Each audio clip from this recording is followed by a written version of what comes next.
Oh, hello. My name is Mara, and welcome to Books Like Whoa.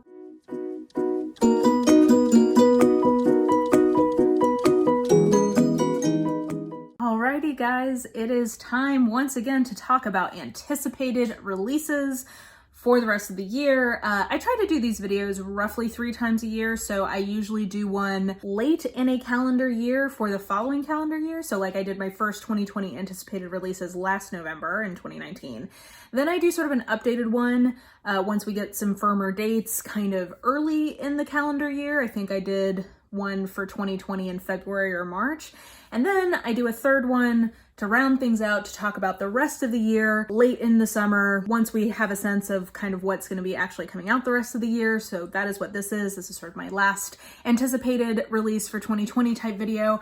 I will say this is, like many things in life, a very unusual year because of all of the lockdown stuff. There has been a lot of books that have had their release dates pushed either earlier in the year to later in the year or pushed altogether. So like one of my most anticipated releases for this year was The Bride Bet by Tessa Dare. That has gotten moved to 2021. Same for The Gilded Ones. That got moved to 2021. Or something like How to Catch a Queen by Lyssa got moved from like the spring to the very end of 2020. So there's been a lot of more changes than normal this year. So hopefully I've got the most up-to-date information, at least as of filming. I am filming this sort of in mid-July. I expect that this will go out towards the end of July. So something could change between now and then, but I am giving you the best information that I have as of right now based on what I've seen on Goodreads, Amazon, the authors' Twitters, etc. So I am going to do a rundown of the books that I am most looking forward to from August to December for 2020. I do tend to be somebody who reads a lot of front list for nonfiction, fantasy, romance, sci-fi, and mystery. Like I don't tend to read a ton of lit fic or like contemporary realistic fiction that doesn't have something else kind of thrown in there. So just an awareness point if you're looking for sort of like what I think of as sort of book club picks. That doesn't tend to be stuff I read front list for. I tend to kind of go to like classics or modern classics for that type of thing. So anyway, just a disclaimer there about the types of books that you can expect to see on this list. And without further ado, let's get into it. And I'm going to go roughly in chronological order. So we'll start with August and make our way to December. Starting with The Night Swim. And sorry, if you see me looking over here, I've got everything pulled up over here. So that's why I may be looking over here from time to time. The Night Swim by Megan Golden comes out on August 4th. This is one where I have an arc for it, and the summary is that it's a kind of thriller, suspense, mystery kind of thing revolving around our main character who has a true crime podcast and like goes to this small town to try to figure out what happened with a true crime that happened in the past. This is one that this kind of book can be a little hit or miss for me, but I am optimistic because I do, the back of it sold it really well. So I think if you're somebody who likes that kind of true crime element, this might be a good pick for you. August 11th, we have Star Daughter by Shweta Thakrar. And this is a YA fantasy where the mythology is what I think is sounding cool about this, which is basically our main character is the daughter of a star, as in like the celestial object. They are like creatures, I guess, or beings, and she is the daughter of one, and it is a YA fantasy, so I'm sure there will be some kind of chosen one fun plot that she will go on. But I just thought that was a cool setup. I don't know that I've necessarily seen that as the character's kind of backstory much before, so kind of giving me Stardust vibes. So I don't know, I think that one sounds cool and it's got some good buzz around it. Then on the 18th of August, we have Hollowpox by Jessica Townsend, which is the third book in the Morrigan Crow series. This is a middle grade fantasy that is set at a magically boarding school in sort of a parallel magically world. I really enjoy these as audio in particular, so this is one that I'm going to be picking up as audio. It originally was supposed to come out earlier this year, but it got pushed back quite a bit. So hopefully that date will stay in place. But I think for those of you who have been reading that series, you know it is just very charming. I think it's one of the best kind of middle grade fantasy type series going. It has a lot of love here on BookTube, so I don't think that's like an obscure choice. Then on the 25th is Emerald Blaze by Alona Andrews, which is the second book in the second trilogy of their Hidden Legacies series.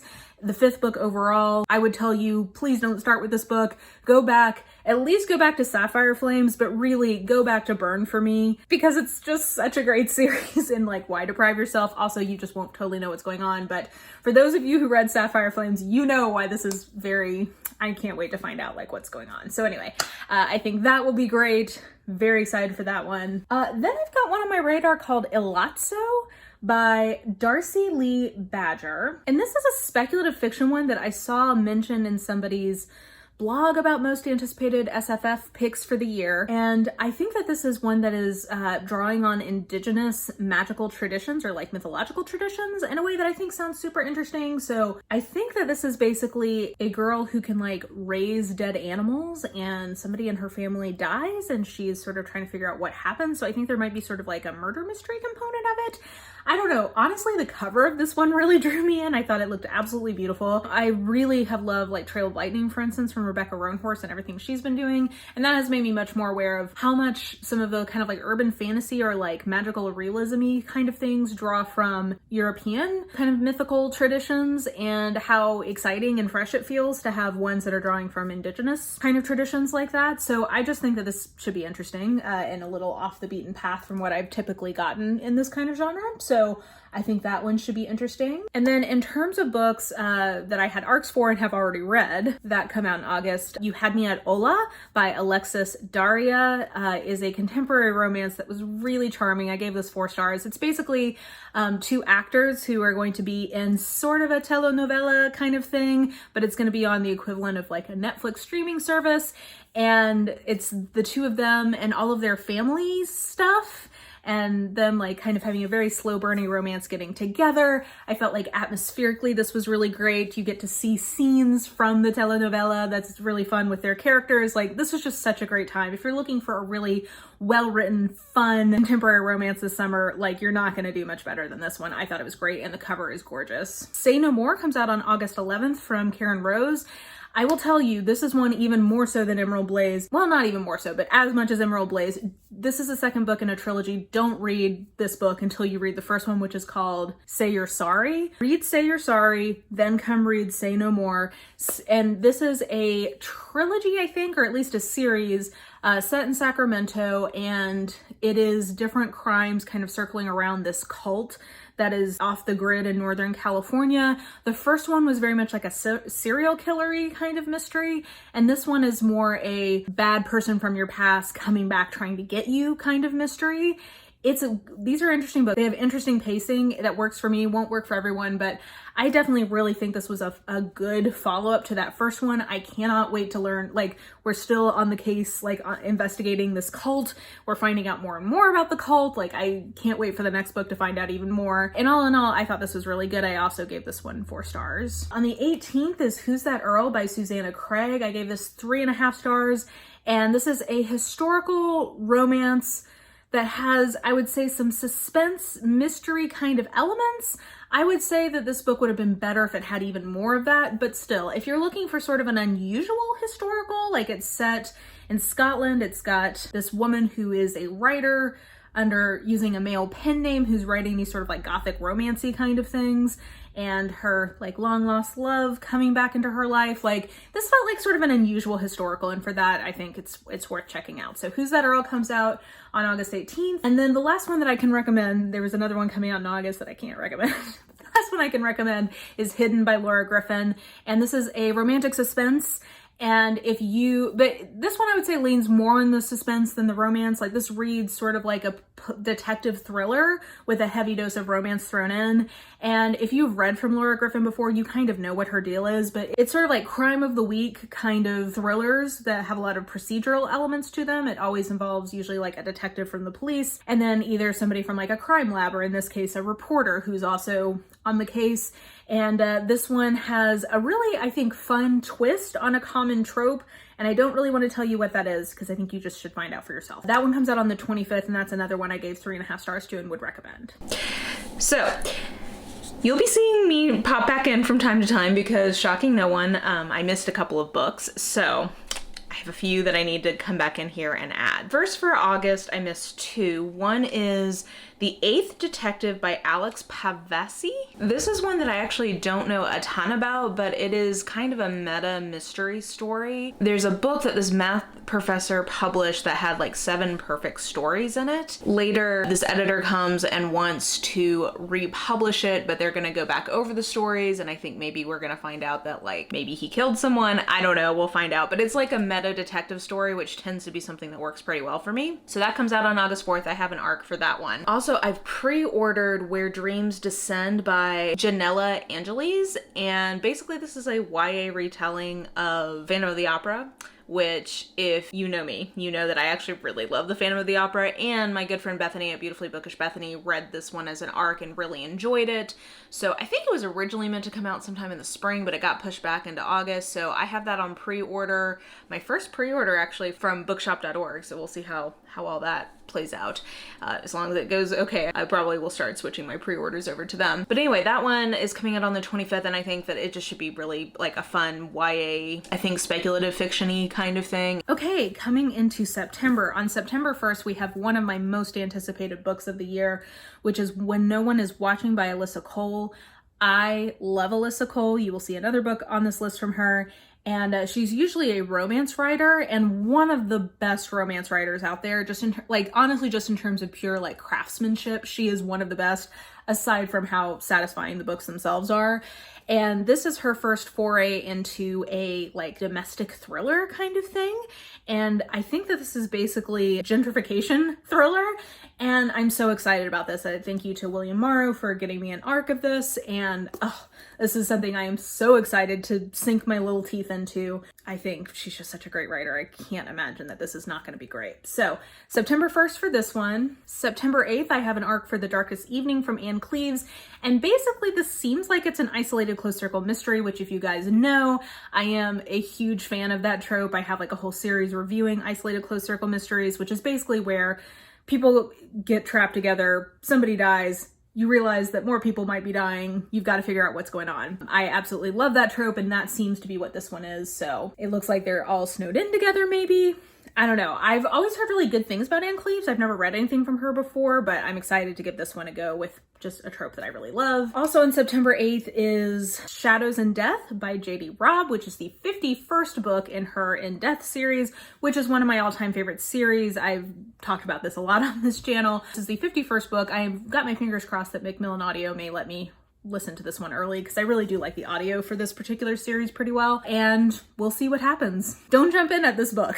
Like, go back further in the series if you're interested, but for those of you who enjoy the series, the next book does come out on the 8th of September. See, another one that I have an ARC for is The Orphan of Cemetery Hill by Hester Fox. Hester Fox writes these gothic historical mysteries with heavy romantic elements to them. Like, I wouldn't quite call them historical romance, nor would I quite call them historical mysteries. They really do sort of straddle the line. And the thing she does really well, I think, is atmosphere. Like, all of her books evoke these sort of 1800s New England settings in a very ooky spooky way that is not too ooky spooky. Like, she is one of my go-to recommendations if you are looking for like a little bit of something kind of spooky, but not too much. Like, you're a little bit of a scaredy cat. I think she threads that needle pretty well. And honestly, I don't even know what this book is about, but I've really enjoyed the first two books from her.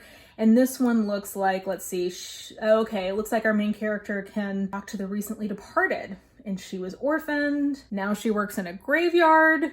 Okay. And there's a bunch of grave robberies happening. Okay, this sounds great. Now that I've actually read the description, I know for sure I'm gonna enjoy this, but like I said, I've just really enjoyed both of the first two books I've read from her, so I think this will be good. And then White Fox by Sarah Faring comes out on September 22nd, which, by the way, it looks like there's a ton of books that come out that day. And this book is from an author whose first book I did not enjoy, but the thing I did like about that first book was the writing. This is some kind of speculative YA type thing, and it sounded a lot like The Hazelwood in terms of its description. It's these two, let's see here, these two girls who are left in this sort of like isolated house, and their mom, I think, like wrote this like legendary story, and bad things happen, and then they come back to that same house years later. These are a lot of tropes I like, and I did really like Sarah Faring's writing in the first one, so I am intrigued by this one. I'm not sure if I'm gonna get it right when it comes out, but it's on my radar of something I think could be my jam, so I'm kind of gonna see what the reviews are like, but that's one that has definitely like piqued my interest. Also, man, the 22nd just has like all kinds of things. On the 22nd is also The Left-Handed Booksellers of London by Garth Nix, and this sounds like it is basically a speculative fantasy-y kind of thing set like around a bookshop in London. These are all things I love, and Garth Nix is such a great writer. Like, like iconic Sabriel, so good. I also love Keys to the Kingdom. Anybody remember this middle grade series? It was good times. But anyway, so I just really like that author, and it sounded like it had a bunch of tropes I'd be into, so I think that one should be fun. Also on the 22nd is Well Played by Jen DeLuca, which is the follow-up to Well Met. And these are contemporary romances that are slow burning kind of things that take place around a Renaissance fair. And the first one was just one of my favorite books of the year last year. It was so charming. Really enjoyed that story. It was very just sweet. And I really like the Ren Fair aspect of it. So this is the follow-up. And I think in this one, the heroine thinks she's had a one night, like it wants to have a one night stand with one guy, but ends up with another guy, something like that. I don't know. It sounded really cute, and the hero is in a Ren Fair band, which I think will be nerdy and adorable. So anyway, I can't wait for that one. I think it'll be great. Another one that I'm really excited about is The Inheritance Games by Jennifer Lynn Barnes. So Jennifer Lynn Barnes is wrote my favorite YA mystery kind of series ever, which is The Naturals. And I've enjoyed every book I've ever read from her. I like some better than others, but she is a really solid writer for my taste in YA mystery thriller type books.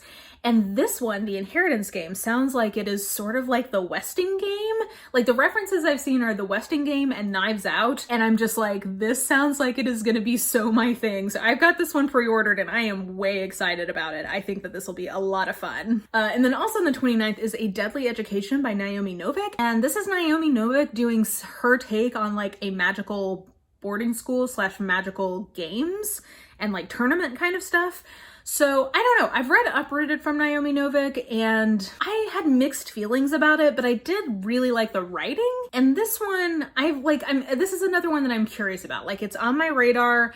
I don't know that I will get it as soon as it comes out, but I kind of want to see what the reviews are like. And this may be one that I end up getting to later. But that comes out on September 29th. Okay, September, I missed a big one, a sequel that I'm very excited about, which is Blood and Honey by Shelby Mahern, which is the follow-up to Serpent and Dove from last year. This is a YA fantasy world with sort of a star-crossed lovers kind of thing with like Wiccan magic stuff happening in it. And the first one's very fun. Like the first one is very sort of like soapy and has almost like, I don't know, campy is probably not quite the right word, but like it is very sudsy. And it's basically a sudsy plotline set in the backdrop of this light fantasy world that's basically like an alternative version of France. So if you're expecting like super in-depth fantasy world, I don't think you will be getting what you want from this book. But I just thought it was I really like the characters, and I thought that I just frankly had a good time in this one. Like this was just a fun, light fantasy, light in the sense of like it doesn't have like a ton of really surprising plot elements. It's not so detailed that you have to like really focus on it a lot. So I just thought that this was like a really fun version of what it is, and I'm excited to see what happens in the sequel. It should be a good time all around. So yeah, actually a lot in September, but those are all the September books. Now let's move to October. In October, first one up is Stuart Turton's follow-on to The 7.5 Deaths of Evelyn Hardcastle. This one is The Devil and the Dark Water, which is like here's the tagline. A murder on the high seas, a detective duo, a demon who may or may not exist. That just sounds like fun to me. The thing that was hardest for me about The 7.5 Deaths of Evelyn Hardcastle was the writing, but that was his first book, so I'm excited to see like how he's developed in that respect. And yeah, this I think should be a pretty good this just seems very rompy and fun. So I don't know, that comes out on October 6th, and I think that's one that a lot of people will be really excited about. And I don't know, I'm no different basically. Like I think I'm excited to see what his second book is like, to see if he is an author whose sort of projects I will always enjoy, even if the writing isn't my favorite. Like sometimes if I like what an author does enough, I can get around if it's not like my very favorite writing style. So anyway, I'm excited to see how that one goes. Also on October 6th is such a charming, delightful book that I have already read and really, really enjoyed. I think I gave this 4.5 stars. Spoiler alert, by Olivia Dade. And this is a contemporary romance that is set around a geeky fandom that is, I think, meant to be pretty similar to Game of Thrones, except that it's around a retelling of the Aeneid. And I just was I was so charmed by this. I think all of the fandom aspects of this were really great. If you are somebody who really values sort of like contemporary perspective on things like consent and gender roles and stuff in your romance, I think this one will be up your alley. It has lots of interstitials of different like fanfics people are writing and like different like scenes from the show. I don't know. I just thought this was so well done, really fun, and really gets internet culture in a way that I thought just like, it won't be one I think everybody will love, but I think that this will be a big hit, and I think that a lot of people will find this very, very charming. I know I did. So that's on October 6th, and then October 13th looks like it's a big day. So first is In the Study with the Wrench by Diana Peterfrond. I have an arc for this one. This is a follow-on to In the Hall with the Knife, which these are YA mysteries that are licensed retellings of Clue or Cluedo, the board game. And I thought the first one was really fun. Like, I thought that this is a book, or at least the first one was, that really got what it was and leaned into just sort of the campy fun of being a Clue retelling in a YA setting. And this is the second one in the series, so I'm excited to see what happens next. There's definitely some characters who I think are cannon fodder that got set up in the first one, so I'm excited to see if they in fact survive this book. Then we have Simmer Down by Sarah Smith. I read and really enjoyed her debut novel last year, which was Faker. And this is one where I think that it's sort of a two professional rivals competing kind of rom-com. So I'm hoping I'm going to get an arc for this one, but I'm really excited for it. The first one I read from her had kind of a fan fiction-y quality to the writing that I actually thought was really great. Like, it made it very like bingeable and fun. So I'm excited to see how the second one goes. Then on October 13th as well, we have one called Ring Shout by Djele Clark. And this is one that is a really fascinating premise, and I want to see how it is executed. It is basically set in the 20s in the US, or the teens or the 20s, whenever The Birth of a Nation came out, which is a landmark movie in terms of like cinema technique, but is like hella racist and is basically glorifying the rise of the KKK in the US. And in this world, it like unleashes dark magic. Like, that movie is like allowing this dark magic to get unfurled upon the world. And I think our heroes are gonna try to like fight it. I just think that that sounds like a really like a high concept that could be really interesting to see how it's delivered. I've never heard of this author before, but I just think that the premise is so interesting that as long as it's reasonably well executed, I think that this will be very thought-provoking, if nothing else. And then I do have arcs for the next two. So I have an e-arc of Black Sun by Rebecca Roanhorse, and it honestly doesn't really matter what this book is about, because I just love Rebecca Roanhorse so much. But what it is about is it's the first in a new series that I believe is based on Indigenous mythology. The kind of tagline here is, from the New York Times bestselling author comes the first book in the Between the Earth and Sky trilogy, inspired by the civilizations of the pre-Columbian Americas and woven into a tale of celestial prophecies, political intrigue, and forbidden magic. Sold, take my money. Like, I still have the physical copy of this on pre-order. I cannot wait to get to this. Rebecca Roanhorse is like an auto buy for me at this point. I just love the way she does speculative fiction. It's just so great. I can't wait. I really can't wait to read this one. So that also, I believe, comes out on the 13th. And then the last thing that comes out on the 13th of October is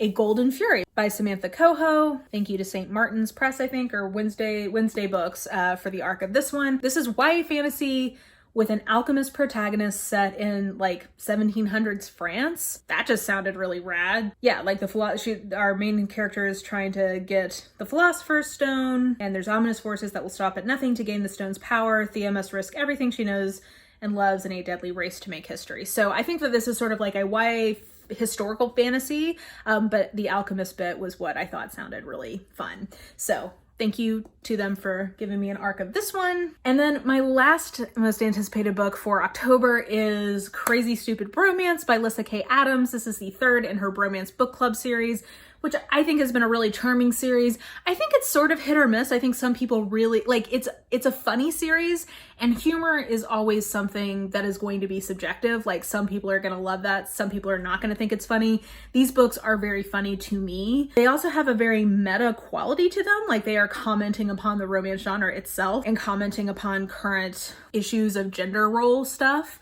So again, I know not everybody really loves that kind of meta quality. For me, that is something I do really enjoy in a book. So for me, these books have just been great. The first one was playing with like a second chance romance slash like marriage in peril trope, which is my least favorite trope, and I still gave it 4 stars, which tells you something about how much I like the overall writing and perspective of these. The second one was Undercover Bromance, which I gave 4.5 stars to, and I really, really loved, which was a take on sort of a romantic suspense in the context of a Me Too type story. And then this one, Crazy Stupid Bromance, I believe is going to be a friends to lovers type trope, which is one of my favorite tropes. So I'm excited to see what happens in this one. I like the characters who are going to be the hero and heroine in this one. It's going to have a cat cafe, all things I should really love. That comes out on the 27th of October. Should be great. Okay, not as many in November and December. I think a lot of things that were kind of slated towards the end of this year got just pushed into 2021, to be totally honest with you, but here we go. The first one is called We Keep the Dead Close, A Murder at Harvard and a Half Century of Silence by Becky Cooper. This is a true crime story about essentially a professor who I believe killed his student and how far Harvard went to try to protect him, I think is what this is about. It comes out on November 10th. I like a true crime kind of nonfiction take, and I think that this sounds like it will be intense, but very interesting. So that one is on my radar. Then One by One by Ruth Ware comes out on November 12th. This book needs no hype from me, but this will be my first Ruth Ware. And it is an isolated close circle mystery, which, as we talked about earlier, is my jam. I think that there's been several high profile ones in that trope coming out this year, and I would not be surprised if that continues to be a trend just because of everybody being in lockdown. Like, I think it's something people are relating to, and I wouldn't be surprised if in like 18 months or 2 years from now, whenever the publishing cycle catches up, that there's not another kind of rash of these, because it's a fun trope, and it's one I think people can relate to right now. So anyway, One by One, I think it's like a snowed in version of an isolated closed circle mystery. I'm excited. That's November 12th. On November 17th, I do have an arc for this one. This is The Bright and Breaking Sea by Chloe Neal, which is the first in a new series from her.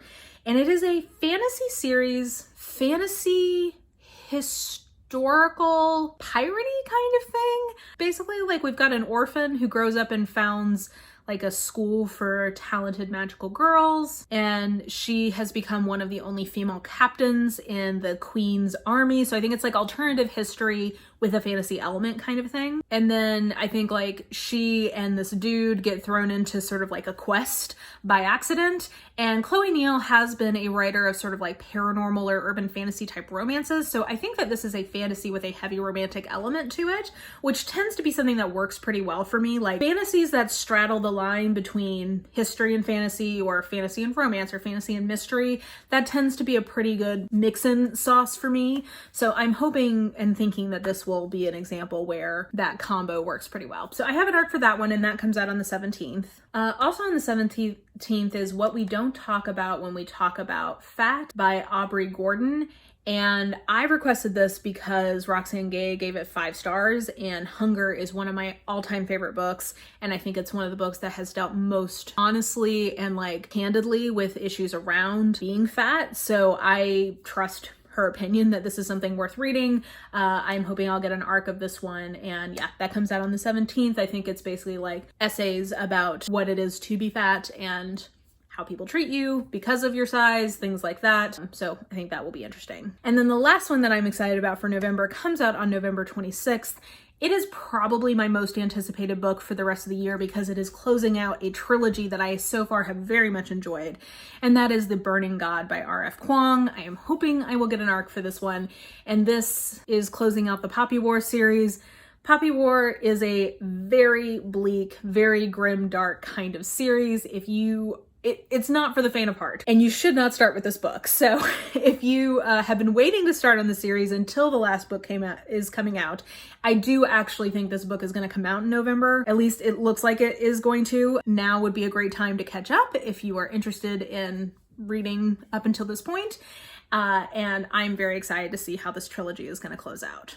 And then I can't believe that I forgot this one. This is my last little interjection, but The Awakening from Nora Roberts is coming out on November 24th. And this is one where it is the first in a new Paranora series from her. And frankly, it doesn't really matter what it's about. Like, I know it's like a paranormal version of a Nora Roberts book, but I just love Nora Roberts. And, you know, I kind of didn't get in on the train with year one and get going on that series when it came out, which I wish I had. And so I have an arc of this one already. I'm going to kind of get in on the ground floor, and I would like to like her versions of these books more than I do. So I'm hopeful that this one will work for me. So that comes out on the 24th. Okay, moving into December, still on the 1st of December, How to Catch a Queen by Lyssa Cole, which is the first in a spin-off series from her Reluctant Royals series, which is just so good.